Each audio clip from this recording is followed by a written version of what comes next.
할렐루야. 하나님께서 이 시간에도 귀한 은혜 주실 줄로 믿습니다. 특별히 오늘은 7월 마지막 주일이라서 우리 학생 청년부가 이 시간 함께 예배를 드리고 있습니다. 우리 앞뒤 옆을 보고 인사 나눌 때 오늘 설교 제목 그대로 하나님께 부요한 사람 꼭 됩시다. 자, 시작.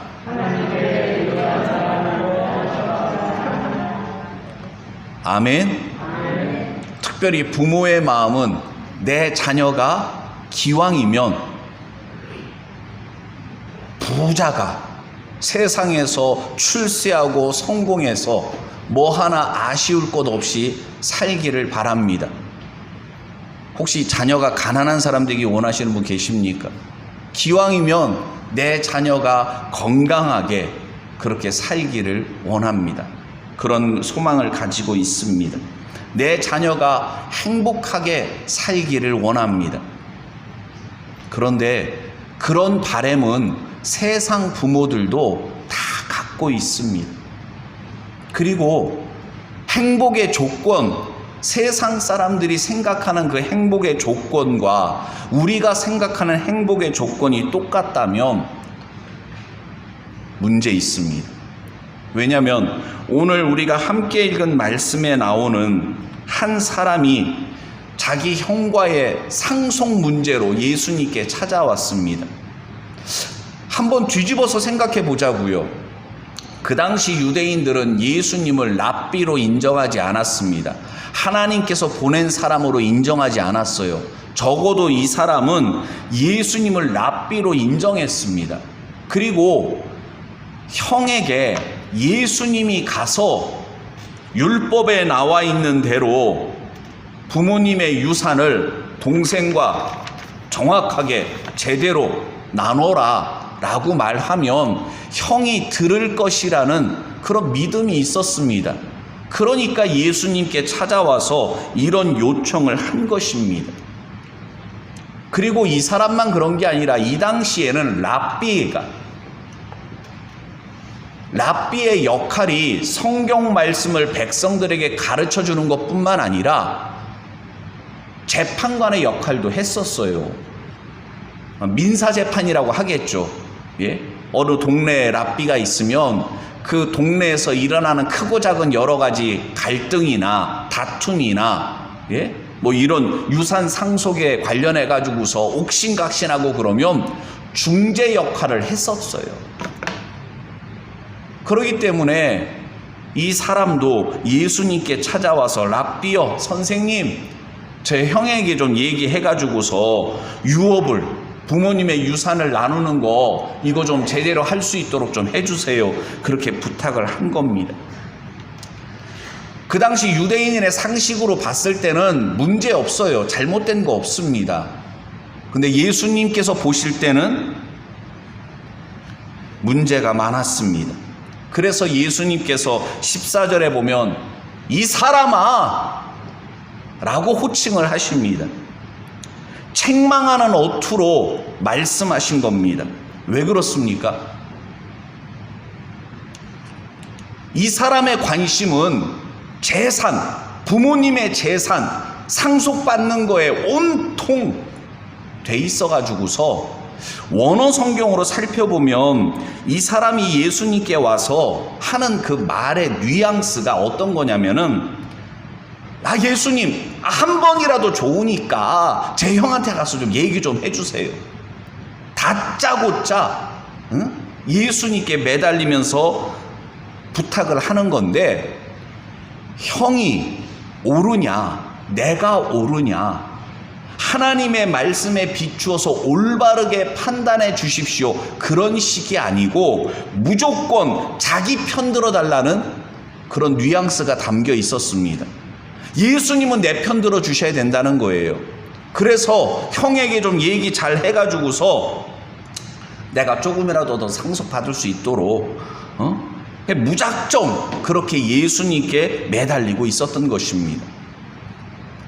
첫 번째로 예수님은 예수님께서 말씀하신 대로 사람들에게 상속 제대로 나누어주고 뭐 갈등인데 풀어주고 그러기 위해서 온 것이 아니라 사람들을 하나님께로 인도하고 하나님과 사람 사이에 죄로 인해서 담이 생겼기 때문에 그러한 하나님과 화평을 이루기 위해서 오신 것입니다. 다시 말씀드리면 예수님의 사역의 가장 중요한 것은 하나님께로 우리를 나아가게 하는 것입니다. 근데 이 사람은 하나님에 대해서는 관심이 없습니다. 하나님의 말씀에 대해서도 관심이 없습니다. 예수님께 요청하는 것은 그저 상속 문제뿐인 것이었습니다. 두 번째로, 여러분, 부모님의 상속 문제인데 부모님이 돌아가시고 나서 유산 때문에 형제들끼리 칼부림하기도 하고 말이죠. 예수님 당시에만 문제가 아니라 오늘날에도 문제가 자주 일어나는데, 부모님의 유산, 당연히 돌아가시면 내 거라는 생각, 이거 얼마나 문제가 심각하고 잘못된 것입니까? 중요한 것은 돈이 아니고 부모님이 돌아가시고 난 다음에 남아있는 형제들끼리 우애 있게 살아가야 될 것 아닙니까? 한번 따라해 주시기 바랍니다. 돈이 아니라 관계가 중요하다. 근데 많은 사람들은 이걸 거꾸로 합니다. 돈을 위해서는 관계는 깨어져도 상관없다는 식입니다. 친척들끼리 또는 가족들끼리 돈 때문에 원수가 되기도 하고 다시는 안 보려고 말이죠. 명절 때도 이제 안 만나는 거예요. 왜? 부모님 유산 나누다가 다툼이 생기고 갈등이 생겨서 진짜 왼수가 되어버리는 경우가 얼마나 많습니까? 내가 행복하려면 관계는 필요 없다는 거예요. 돈만 있으면 된다는 겁니다. 그런 생각을 가지고 살아가는 사람들이 얼마나 많습니까? 그 사람의 말이 중요한 게 아니라 그 사람이 어떤 행동을 하느냐, 어떤 모습을 가지고 살아가느냐, 그것이 참 중요합니다. 한번 여쭤보고 싶습니다.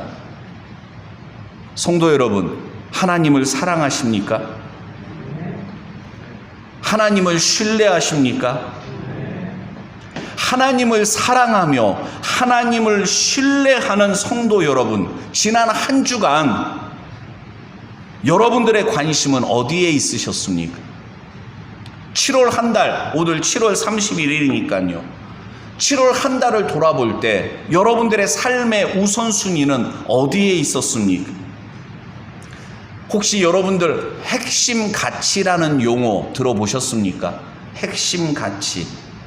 나의 중심이 되는 가치입니다. 우리의 삶에 있어서 하루에도 여러 번 선택을 해야 됩니다. 어떤 것을 결정해야 됩니다. 그때 내가 선택하고 결정하는 기준이 뭐냐? 내가 의도하지는 않았지만 살다 보면 나도 모르게 핵심 가치가 정해집니다.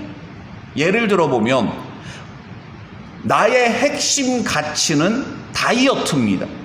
저 얘기하는 거 아니에요. 오해하지 마세요. 예를 들어서 그러면 오늘 점심에 뭐 먹을까? 뭐 먹지? 어떤 메뉴를 결정하게 되겠습니까?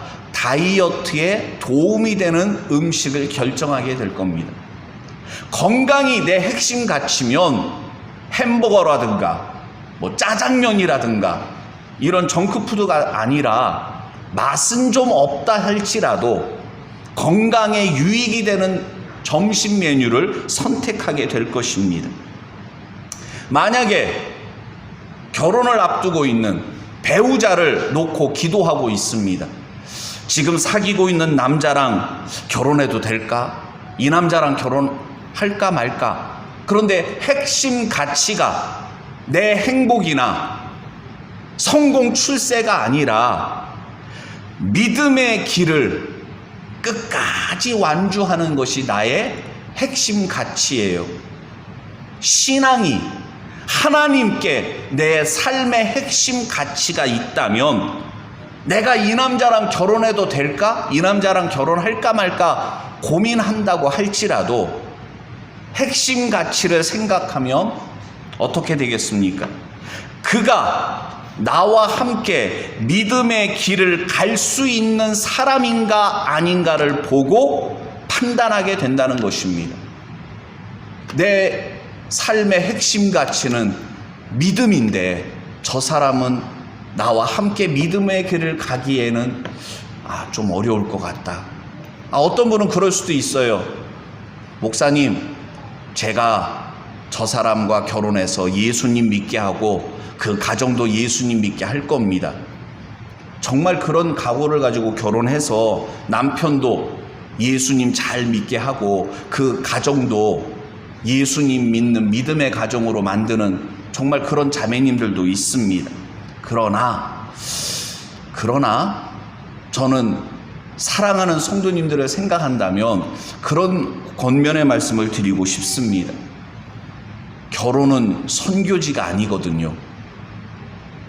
영적으로 이게 결코 쉽지가 않습니다. 그래서 성경에서도 되도록이면 믿는 사람과 결혼할 것을 권면하고 그러는 것 같습니다. 어쨌거나 핵심 가치라는 것은 바로 그런 것입니다. 내 삶에 있어서 무엇을 선택하든지 결정하든지 할 때 그 기준이 되는 것입니다. 오늘 예수님께 찾아온 사람의 핵심 가치는 돈이었습니다. 재물이었습니다. 그래서 하나님의 뜻이 어디에 있는가, 또는 이런 형과의 갈등 문제가 있는데 예수님, 제가 어떻게 해야 되겠습니까? 그런 거 안 물어봅니다. 무조건 예수님께서 내 부탁을 들어줘서 형에게 잘 얘기해서 상속을 제대로 내가 원하는 만큼 받을 수 있도록 그렇게 해주기를 원하고 있는 것입니다. 혹시 우리의 기도가 이 사람과 같지는 않은지 돌아봐야 될 줄로 믿습니다. 오늘 나를 향한 하나님의 뜻이 어디에 있는가 관심 없어요. 내가 원하는 거 하나님 들어주세요. 내가 하고 싶은 거 할 수 있게 해주세요. 하나님을 요술램프의 요정처럼 내가 원하는 거 들어주는 그런 분으로 그렇게 생각하고 있다면 대단히 잘못된 것입니다. 이런 사람에게 예수님께서 비유의 말씀을 통해서 오늘 여기 말씀을 보면 삶의 바른 자세, 성도는 어떤 자세로 살아가야 될 것인가, 성도의 올바른 핵심 가치는 어디에 있어야 할 것인가에 대해서 오늘 말씀해 주고 있습니다. 먼저 15절 말씀을 우리 다 같이 함께 읽어보겠습니다. 저희에게 이르시되 삼가 모든 탐심을 물리치라. 사람의 생명이 그 소유에 넉넉한 데 있지 아니하니라 하시고. 아멘. 오늘 여기 말씀뿐만 아니라 다른 성경의 여러 말씀들을 통해서도 어떤 분들은 부자는 천국 못 간다,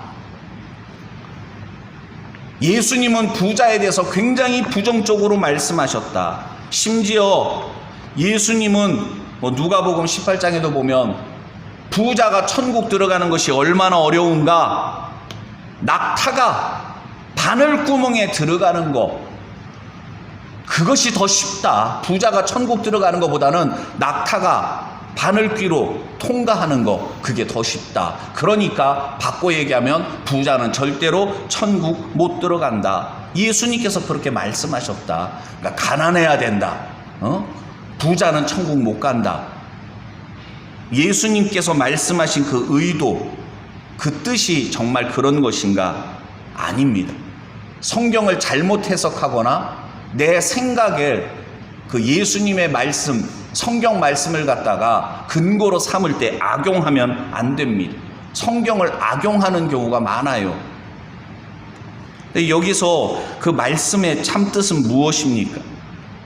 부자가, 여러분 생각해 보십시오. 사업을 하는 분이 재산이 많으면 고가를 더 만드는 거, 그게 잘못된 겁니까? 지혜로운 거죠. 근데 예수님께서 여기 비유의 말씀에서 이 부자의 그러한 것을 어리석다고 말씀하신 것은 왜 그러신가? 첫 번째, 모든 탐심을 물리치라 그랬는데, 탐심이 뭐냐면요, 여러분, 더 만족함이 없어요. 더 많이 가지려고, 더 가지려는 욕망입니다. 이게 문제라는 것입니다. 왜 그러느냐면, 실제로 그런 분들을 여러분 주변에서 보신 분들이 있을 겁니다. 건강이 핵심 가치예요. 그래서 건강을 위해서 먹고 건강을 위해서 열심히 운동하는데 이게 지나쳐요. 건강을 위해서 더 건강해지려고 건강식품을 먹었는데 그 건강식품 때문에 부작용이 생겨서 탈이 납니다. 제가 아는 어떤 권사님도 예전에 주일날 안 나왔는데 왜 어디 가셨나 뭐 어디 아프신가 그래서 주중에 전화드렸더니 그래요. 나중에 알고 봤더니 그분이 암에 걸리셨었는데 암 환자들에게 좋다 그러면서 그 쓸개즙인가 뭔가 곰 몸에다가 호수 박아가지고서 그 자리에서 받아가지고 먹는 거, 그거를 갖다가 먹으려고 주일날 예배 빼먹고 농장에 가가지고서 드신 거예요. 근데 그게 나중에 탈이 났어요. 굉장히 고생하신 적이 있었습니다. 운동이 핵심 가치인 분들이 있습니다. 몸에 근육이 붙고 말이죠, 울퉁불퉁 말이죠, 근육남 되고 막 거기에 뿌듯하고 거울을 쳐다보면서 씩 웃고 막 행복해하고 그런 분이 있습니다. 그런데 운동을 너무 지나치게 해가지고서 오히려 몸에 병이 생기는 경우들이 있습니다. 탐심은 이런 것입니다. 자기가 좋아하고 자기가 원하는 것을 위해서 더 자기의 분에 넘치도록 그렇게 더 많이 가지려고 하는 그런 욕심이 탐심이라는 것입니다. 사람만 그럴까요? 교회도 마찬가지입니다, 여러분.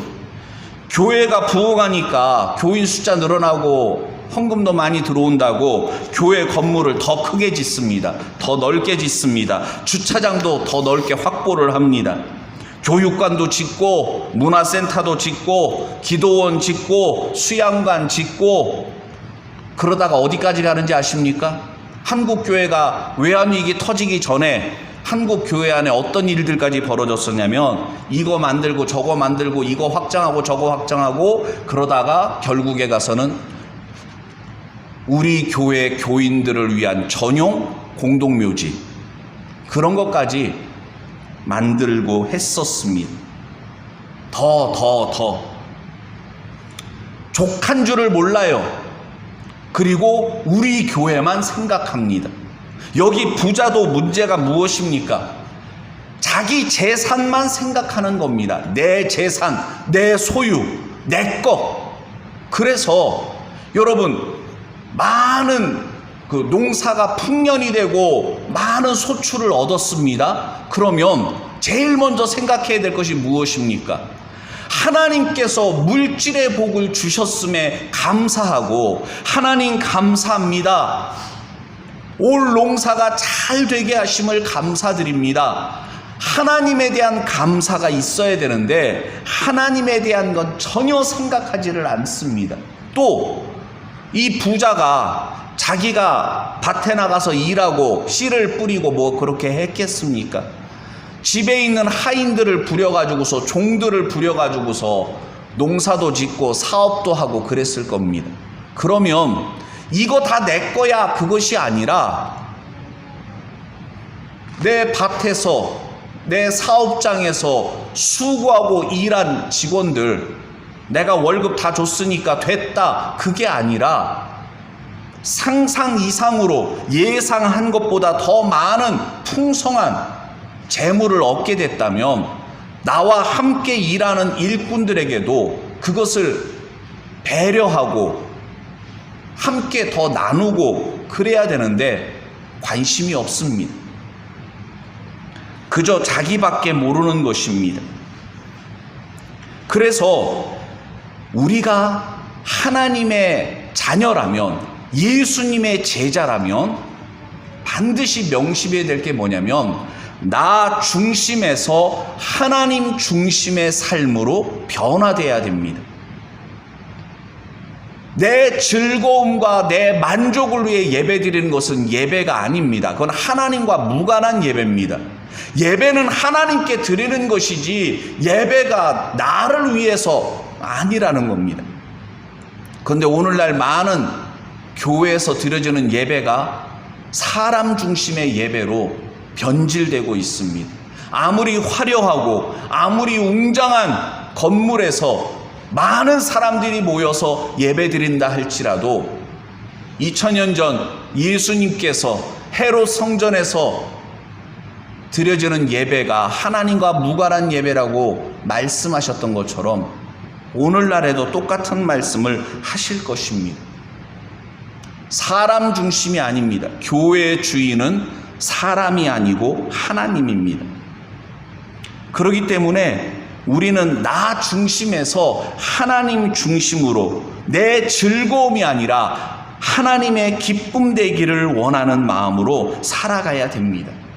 이 부자가 말이죠, 자기 나름대로 지혜롭게 한다고 곡간도 새로 만들고 뭐 그런다고 하는데 19절 말씀을 보니까 이 부자가 결국 뭐라고 얘기하고 있습니까? 19절 말씀을 다시 한번 함께 읽어보겠습니다. 또 내가 내 영혼에게 이르되 영혼아 여러 해 쓸 물건을 많이 쌓아두었으니 평안히 쉬고 먹고 마시고 즐거워하자 하리라 하되, 결국은 엔조이 하겠다는 거죠. 네? 먹고 마시고 즐거워할 것이다. 그것도 내 영혼아, 자기 자신의 그겁니다. 오늘 우리가 자녀들과 함께 예배를 드리고 있는데 우리의 자녀가 공부 잘하기를 원하고 좋은 대학 가기를 원하고 좋은 직장 얻기를 원하고 좋은 배우자 만나기를 원하는 것이 내 자녀가 여기 나오는 부자처럼 뭐 아쉬울 것 없이 인생 즐기면서 행복하게 살기만을 원해서 그런다면 이 부자와 다를 바가 없습니다. 내 자녀를 향한 하나님의 뜻이 있는 줄로 믿습니다. 내 자녀를 통해서 하나님의 뜻이 이루어지기를 원합니다. 사랑하는 내 아이가 하나님의 영광을 위해서 살기를 원합니다. 하나님의 기쁨 되기를 원합니다. 여러분, 우리의 기도가 하나님께서 기뻐 받으시는 하나님의 마음에 합한 기도가 되어야 될 줄로 믿습니다. 내 자녀뿐만 아니라 우리 자신도 마찬가지입니다. 왜 부자 되기를 원하십니까? 왜 성공하기를 원하십니까? 왜 높은 자리로 올라가기를 원하십니까? 혹시 이 부자처럼 인생 즐기면서 살기 위해서, 어떤 분들은 우리나라는 좀 별론데 물론 조금씩 닮아가고 있는데 유럽이라든가 뭐 우리가 선진국이라고 말하는 사람들은 1년 열심히 일하는 이유가 여름 휴가 때문에, 세계 휴양지 여행 다니고 뭐 그러려고 여행 경비 마련하려고 그렇게 일하는 사람들도 있다고 합니다. 심지어 그것이 지나쳐 가지고서 빚을 지고 여행 갔다가 돌아와서 빚을 갚고 또 빚을 져서 여행 갔다가 돌아와서 빚을 갚고, 얼마나 여행을 좋아하면 그럴까 싶습니다. 자기가 하고 싶은 거 하면서 살면 행복하다, 물론 그렇게 생각할 수도 있습니다. 그런데 오늘 여기 말씀을 보면 마지막으로 예수님께서 이 부자를 어리석은 자라고 말씀하셨거든요. 그러면서 어리석은 자라고 말씀하신 이유가 무엇입니까? 20절 말씀 함께 읽어봅니다. 하나님은 이르시되 어리석은 자여 오늘 밤에 내 영혼을 도로 찾으리니 그러면 내 예비한 것이 네 것이 되겠느냐 하셨으니. 아멘. 부자가 어리석다라고 예수님께서 말씀하신 이유는 죽음을 생각하지 않았기 때문입니다. 천년 만년 세상에서 살 것처럼 오늘 이 땅에서의 삶만 생각하고 관심을 가지고 있었기 때문에 어리석은 자라고 책망하신 것입니다. 하나님 앞에 부유한 사람은 어떤 사람입니까? 죽음을 생각하는 사람입니다. 이 땅에서 건강하게 행복하게 살아야죠.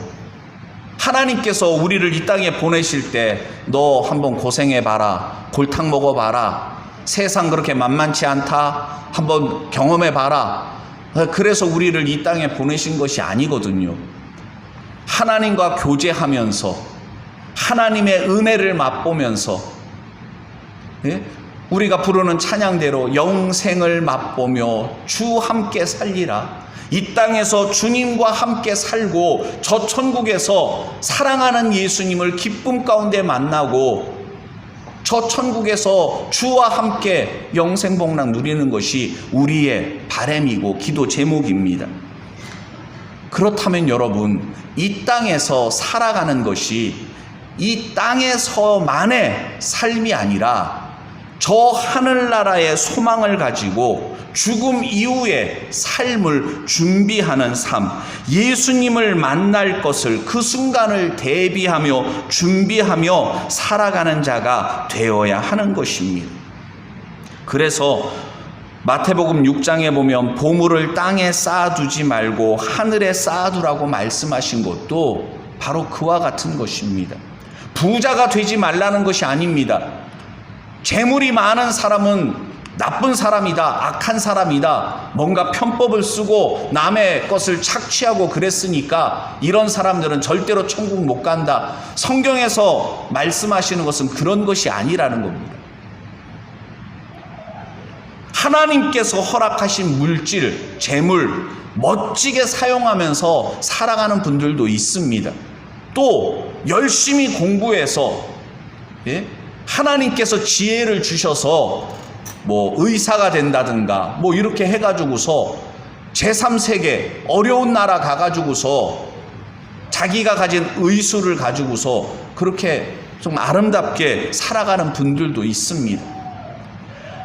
하나님의 영광을 위하여 내 행복과 즐거움과 만족이 아니라 나를 향한 하나님의 뜻을 이루어가는 삶, 그 삶이 중요한 것이고, 이 세상에서 지금 살아가는 삶은 잠깐 살아가는 거고 영원한 삶이 있음을 기억하면서 대비하면서 준비하면서 살아가는 것, 그것이 중요하다는 것입니다.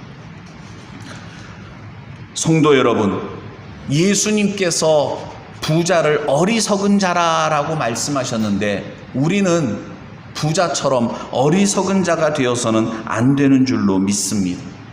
세상 사람들이 원하고 바라고 추구하는 거 우리가 똑같이 원하고 바라고 추구해서는 안 됩니다.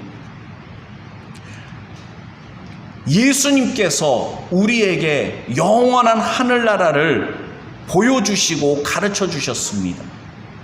그렇다면 세상 사람들과는 다른 기준, 다른 핵심 가치를 가지고 살아가야 될 줄로 믿습니다. 비록 물질적으로는 궁핍할 수 있습니다. 그렇다고 해서 불행한 것이 아닙니다. 행복의 기준은 거기에 있지 않기 때문입니다. 하나님께 부유한 사람은 하나님의 존재, 하나님의 살아계심을 기억하면서 하나님의 은혜에 감사하며 살아가는 사람입니다. 하나님의 마음이 있는 곳에 우리의 마음이 있고 하나님께서 관심 가지시는 것에 우리의 관심을 두고 살아가는 것입니다. 성도 여러분, 하나님께 부유한 사람이 꼭 되시기를 바랍니다. 세상 사람들이 인정하지 않고 알아주지 않는다 할지라도 우리는 기준이 다르고 가치관이 다르고 목적지가 다른 사람들입니다. 나 주님의 기쁨 되기 원하네. 우리가 부르는 찬양의 가사처럼 이제 새로운 한 달 8월이 우리 앞에 놓여 있습니다. 어떤 계획을 가지고 계십니까? 여러분들의 다이어리에 어떤 것들이 기록되어 있습니까? 바라기는 하루하루의 삶이 하나님의 말씀을 묵상하면서 하나님께 기도하면서 성령님의 인도하심을 따라 살아가는 8월이 되시기를 바랍니다. 성령의 열매를 맺으며 살아가시기를 바랍니다. 언제 주님이 부르신다 할지라도 오늘 밤에라도 주님이 부르시면 모든 것 내려놓고 가야 되는데 후회 없이 부끄러움 없이 주님 앞에 설 수 있는 우리가 되기를 원합니다. 이 시간 주신 말씀 생각하며 우리 함께 기도하기를 원합니다. 하나님께 부유한 자가 되기를 원합니다. 우리의 삶의 핵심 가치가 하나님께서 기뻐하시는 그러한 것이 되기를 원합니다. 우리의 삶의 바른 자세를 놓고 다 같이 함께 기도합니다.